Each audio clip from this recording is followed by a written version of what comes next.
So if you have stock in Tank FC, well then congratulations, because with the Miami Heat losing again tonight to the Chicago Bulls for the third time this season, well, we're pretty much guaranteed, if not definitively locked into that 10th spot. But who really cares at this point? I want to jump to one of the Heat's final offensive possessions of this game because it's going to be the major talking point. And if you saw the game, you know I'm talking about the Tyler Hero 3. And usually whenever I'm critical of Tyler Hero, I like to let the Hero stands know because they will come and attack you, which, again, I do appreciate because all comments help the algorithm. Make sure y'all drop a subscription as well. I do appreciate it. But anyways, I like to let them know that I do like Tyler Hero. He has a lot of haters. I'm not one of them. But I don't care about all that context today because what Hero did at the end of the game today got me mad. It once again showed his horrible IQ down the stretch. And I have a full video about this that I posted like a month ago, talking about why the Heat always collapse in the fourth quarter. And I showed a lot of examples of when Tyler Hero takes these terrible transition threes, particularly in games where he's not shooting that well. Now, I know when I get into this clip here, I'm going to have Hero fans say, oh, well, Hero scored 30 points tonight. He hit the three right before this to even give them a chance. He got the steal. I don't care about any of that because he ruined it. It's all irrelevant with this play right here. So just to provide you the context, Hero did hit a three right before this to make it a 5-point game. It was his first three of the day. So I guess at this point, he was 1 of 6 from three he was, I guess 2 of 6 from three. So not having a good day shooting the three ball at all. But he hits the three, makes it a 5-possession game. And then on this play right here, to his credit, he makes a phenomenal job getting the steal. You see Davion Mitchell pressuring Kobe White up here. Tyler Hero is going to get the steal. That's excellent timing and defensive instincts. And Tyler Hero pulls up for three. There's nobody at the rim in which he could have taken a layup. And there's a time and a place to do something like this. Maybe if you're down 6 points, you're down 7 points. It's a 5-point game.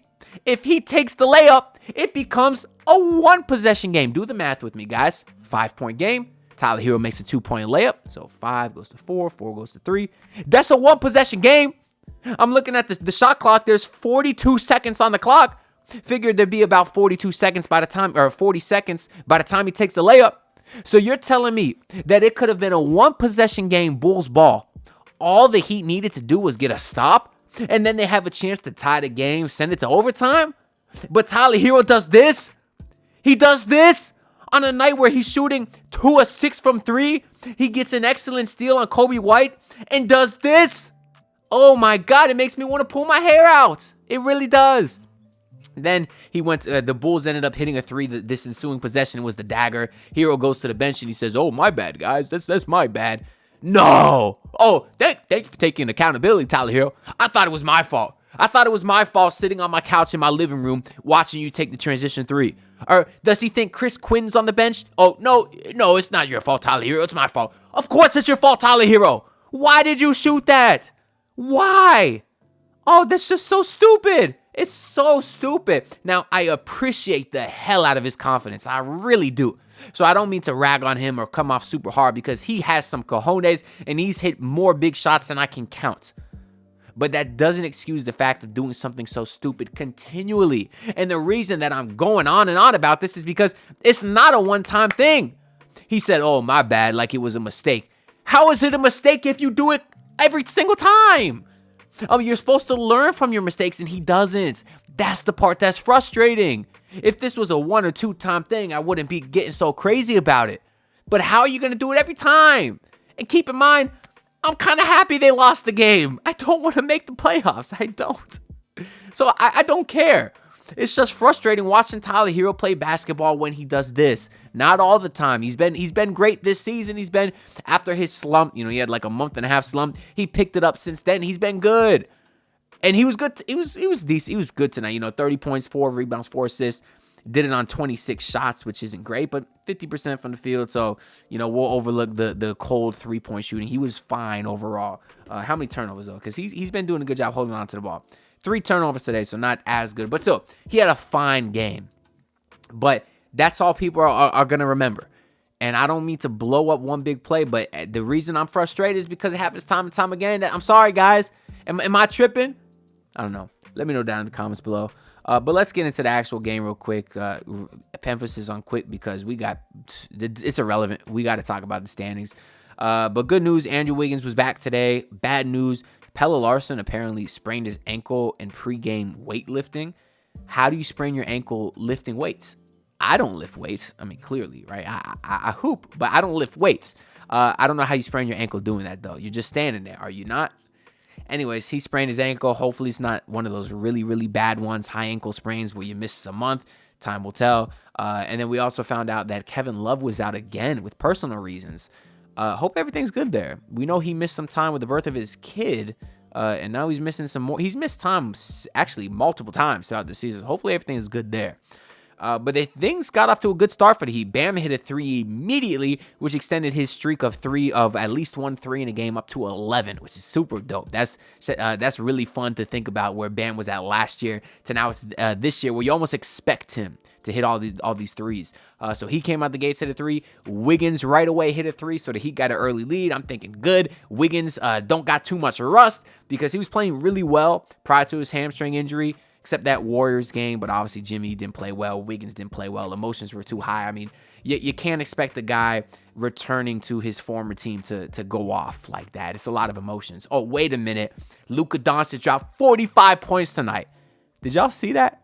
I was watching the Heat game. I think it was like the end of the first quarter, and I actually forgot that game was on. I meant to watch it, but somehow it slipped my mind. I don't know how, but then I get the notification from Bleacher Report, Luka Doncic 31 points at half. I said, good God. I said, I'm missing a Luka Doncic masterclass for Miami Heat basketball. I feel like an idiot.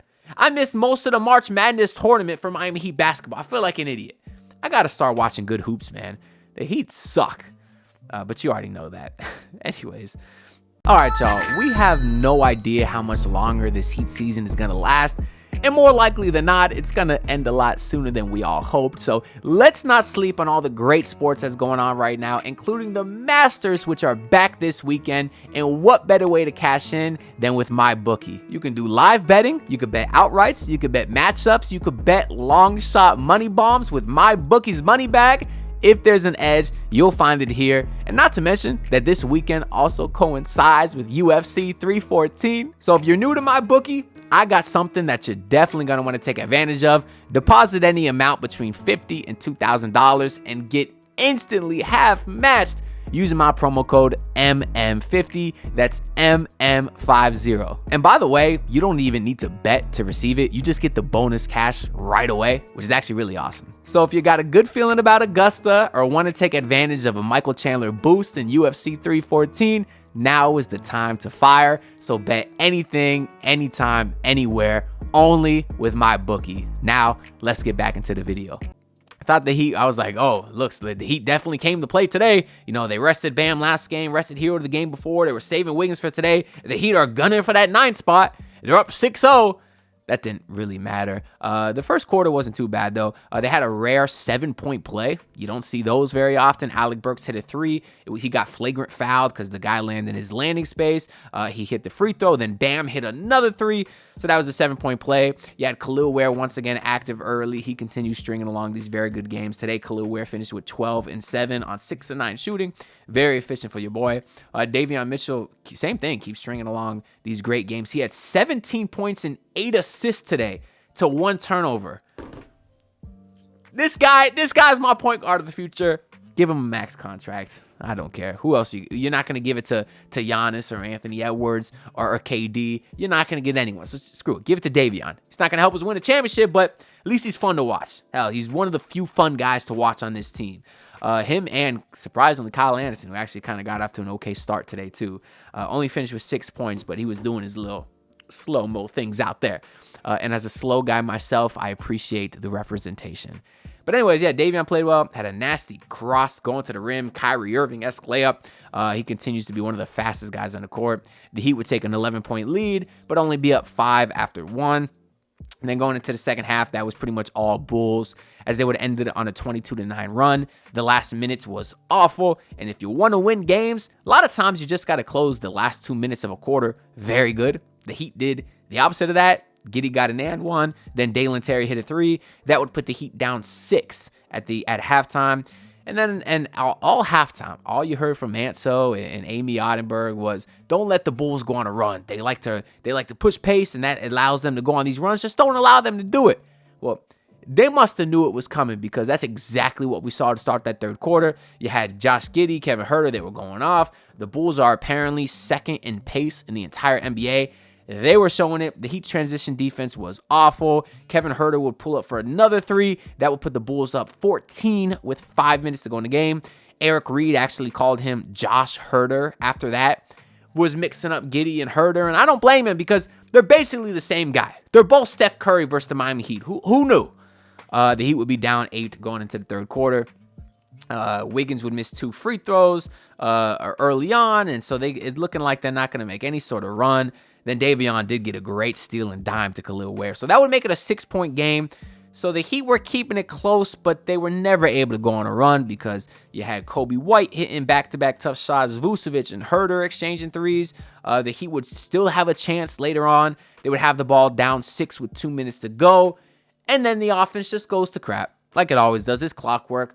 You have a possession, a chance to cut it to a 3 or 4 point game.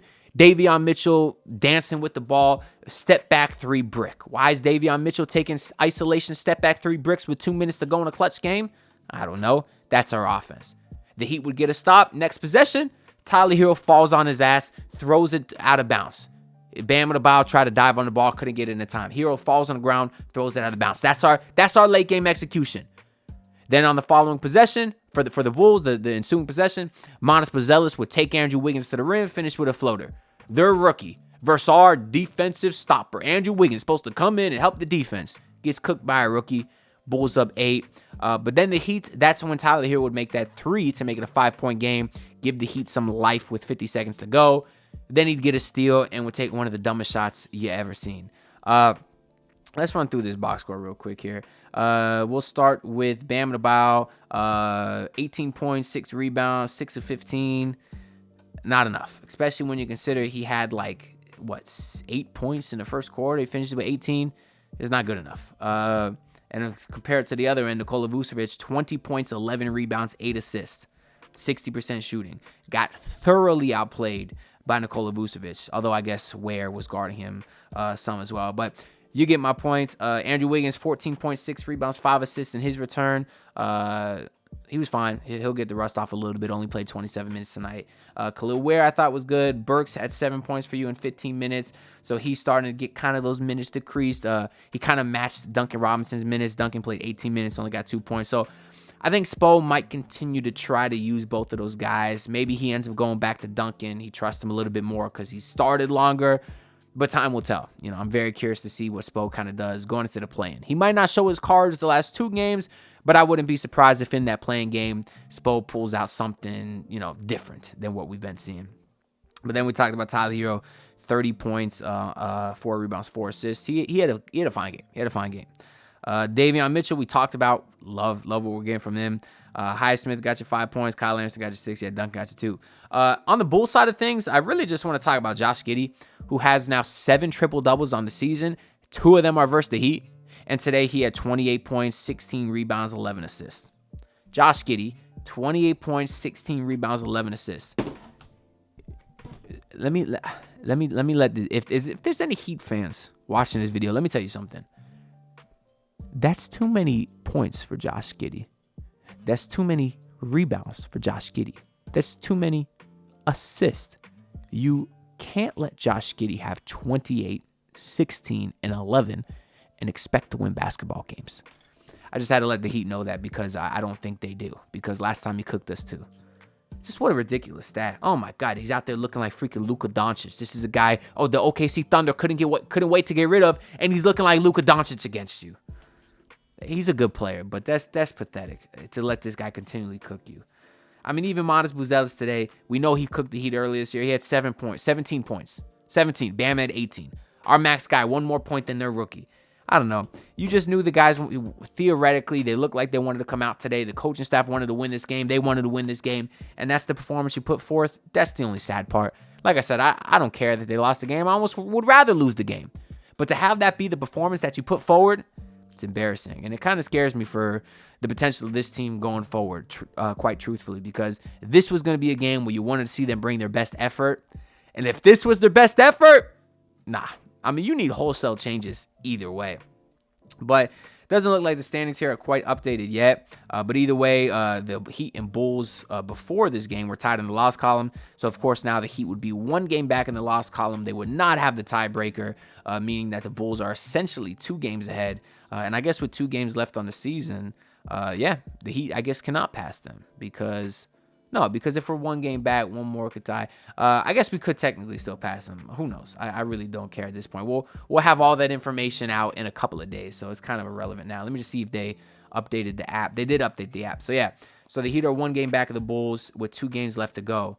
So, yeah, they can technically pass them, I think. Let's check Tankathon to see if Tankathon updated. Prior to the game, the Heat had like the 12th pick, and now they moved up to the 11th pick with a 9.4% chance at getting top 4 and a 2% chance at getting number 1 in the right to draft Jeremiah Fierce. Because I saw that boy Jeremiah Fierce was working out with Mike Miller today. You telling me that kid was working out with one of the best snipers in Heat history? Give me that kid over Cooper Flag.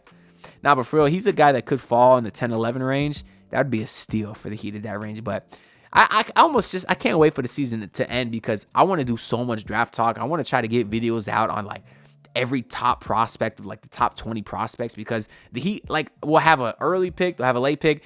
And last year was so fun to research these guys, and those videos actually performed really well. So I'm kind of excited to kind of get back into some draft talk here as well.